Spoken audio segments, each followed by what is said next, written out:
this morning, we have a new essay from Pope Francis, or excuse me, not Pope Francis, Pope Benedict. Um, Yes, so I'm assuming you read it, Charles. you're assuming correctly. Uh, What's your well, take? it was about 20%, but thanks for asking. I'm sorry. What my opinion?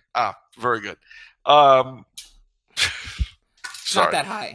It's not that No, high. 20% off a papal document? No, I don't think so. Especially a retired pope. I'm not going to get much. No, honestly, it was well. First, it was good to read. It was fun to read.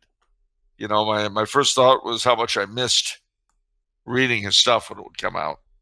There was every day demonstrate that he got stuff. You got to bear in mind that all my life, I've had a very, at best, indifferent relationship with the Pope I've lived under. When I was young, up until I was 17, it was Paul VI, and he, in a certain sense, made our lives hell. I mean, Humane Vitae was a great thing, but it didn't really affect anything in the immediate. And everything else he did just dissolved the world we had known, the Catholic world we had known. John Paul I came and went very quickly, man of 1,000 days, so to speak. And then John Paul II did some things I very much liked, and other things I didn't care for at all. Assisi comes to mind. It was very much, some very good, some very bad, but I never felt he really understood the position that the church had put her children into. Then Benedict came. And I always felt from what he wrote, got it. He understood that we had been done over by those in charge. And this letter today is more of the same. He goes after the generation of 68, both in church and to a degree in state. I mean, he makes a glancing reference to the fact that where the West German Constitution in 1948 could explicitly invoke God, and 50 years later they were unable to do that with the European Union, which showed you how far down the hill we'd gone in toto. Um, but but having said that, I still feel a certain kind of hurt over his leaving us, and his leaving us to the chaos that we've had since. I feel, I guess, a bit like the British did, a lot of the British people did, when Edward VIII abdicated, the man we lost. At the same time, he sort of gave us a warning. All through his pontificate, I was kind of waiting for something to happen because I never forgot what he said on his inauguration mass, which was, "Pray for me that I do not flee for fear of the wolves." And that haunted me. It really haunted me because I thought at the time, what does he mean? Where's he going to go? A pope's pope till he dies. And then my first thought when I got the news back in 2013 of his departure was, I guess we didn't pray enough. And Mm. that was, honest to God, that was my very first thought, because that phrase had been sticking around in my head with every wonderful thing he'd do. My thought was, how long is this going to last? And that niggling phrase kept coming up. And then it happened, and he was gone.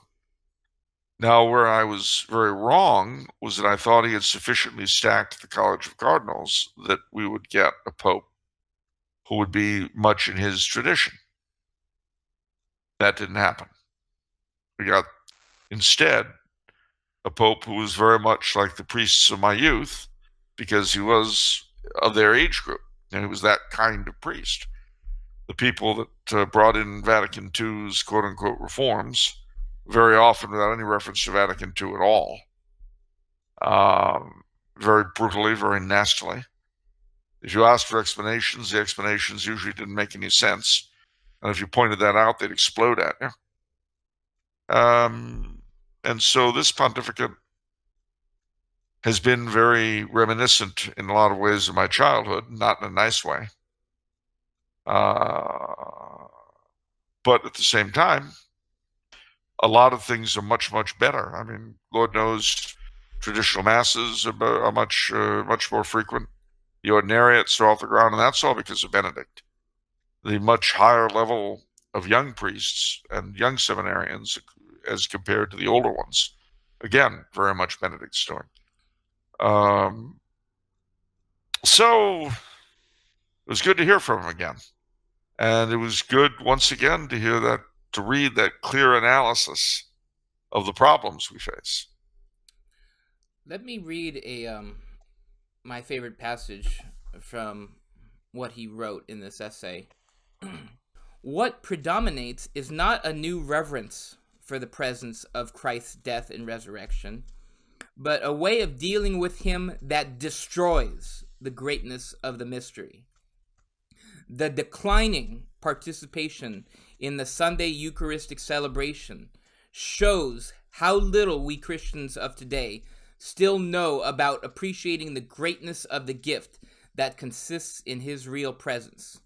The Eucharist is devalued into a mere ceremonial gesture when it is taken for granted that courtesy requires him to be offered at family celebrations or on occasions such as weddings and funerals to all those invited for family reasons. The way people often simply receive the Holy Sacrament in communion as a matter of course shows that many see communion as a purely ceremonial gesture. Therefore, when thinking about what action is required first and foremost, it is rather obvious that we do not need another church of our own design. Rather, what is required first and foremost is the renewal of the faith in the reality of Jesus Christ given to us in the Blessed Sacrament.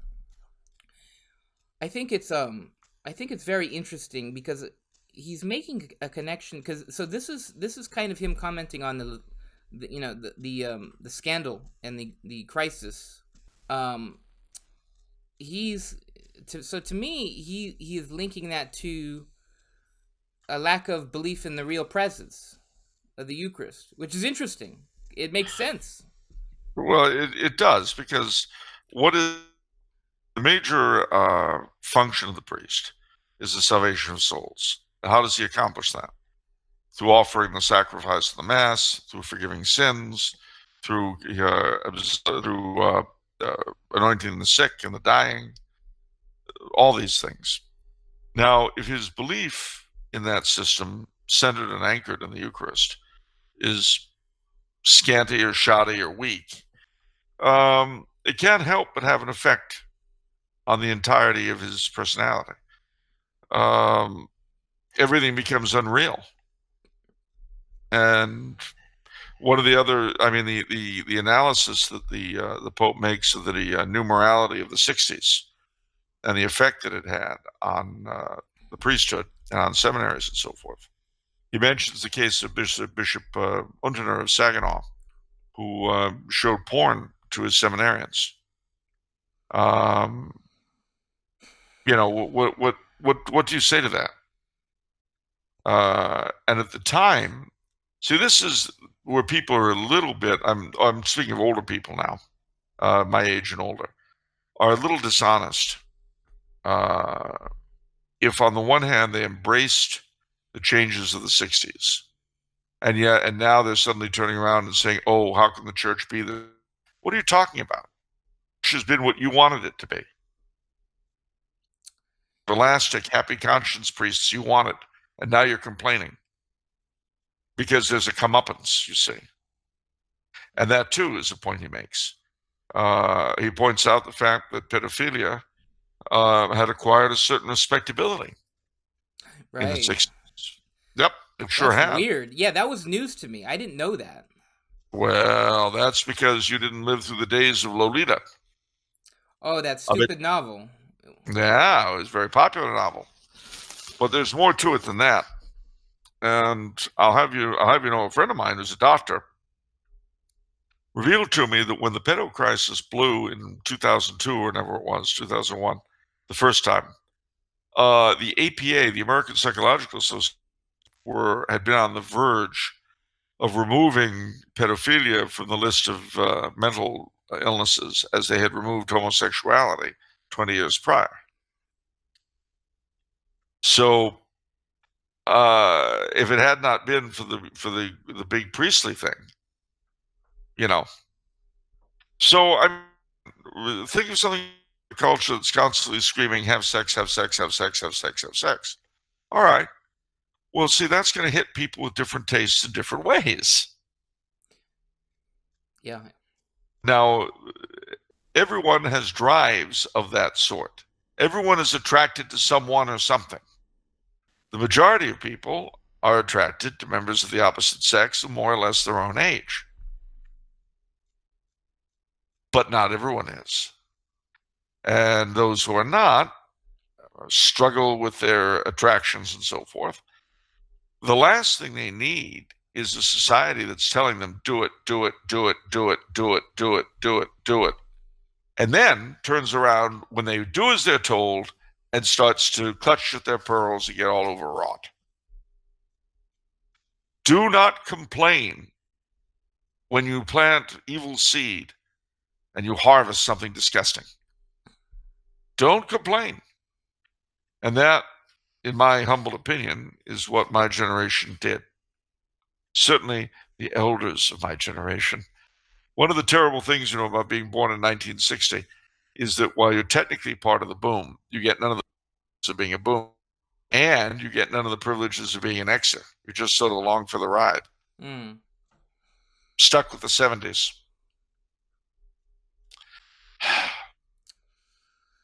Yeah, so okay, I want to couch this in terms of for some of the let's say hard to please trads. You perhaps might be unsatisfied with Pope Benedict. Said he could do a little bit better. Let me couch what I read in one concise statement, which is it's bad liturgy that is responsible for the current crisis in the church. Is that fair to say? That's what he's saying. It's bad liturgy. I think he's saying more than that. I think because he does say that the bad liturgy was affected by what was happening outside the church, or rather, it was happening in parallel time. In other words, the two things together, theological and then liturgical decay within the church, parallel the moral decay outside the church. And together, the two created a witch's stew, a witch's cauldron of horror. Okay. A perfect storm, as they like to say, when you have disparate things come together and produce something really nasty. Yeah. But at any rate, and as I say, it was just great to hear that clear voice again. It was. I was actually very sad too when I was reading, because I was like, man, we miss him. Really miss him. Yeah, I mean, when he was Pope, it was like every time you turned around, he either did or said or began something great.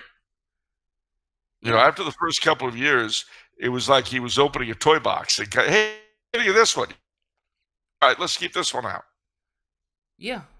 No, well, I mean, for me personally, like what I'm looking for is understanding from the hierarchy. Like they understand what's going on. They understand the problems. They understand the frustrations.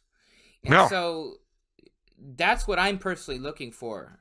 Even though it's not important that I receive that, that's what I emotionally look for. And Pope Benedict has that completely. Yeah. He always felt as though you would read him, you always felt that he realized what you were being put through. Yeah. Yes. Which I never really Pope John Paul II. He seemed to be writing from someplace above and beyond. Yeah. And then Paul VI, other than Humane Vitae, he just seemed to enjoy throwing logs on the fire. Yeah. Until he wrote Humane Vitae, then he kind of clammed up because of all the torture they put him through. And now, of course, the current fellow, as I say, it's bringing me back to 1968.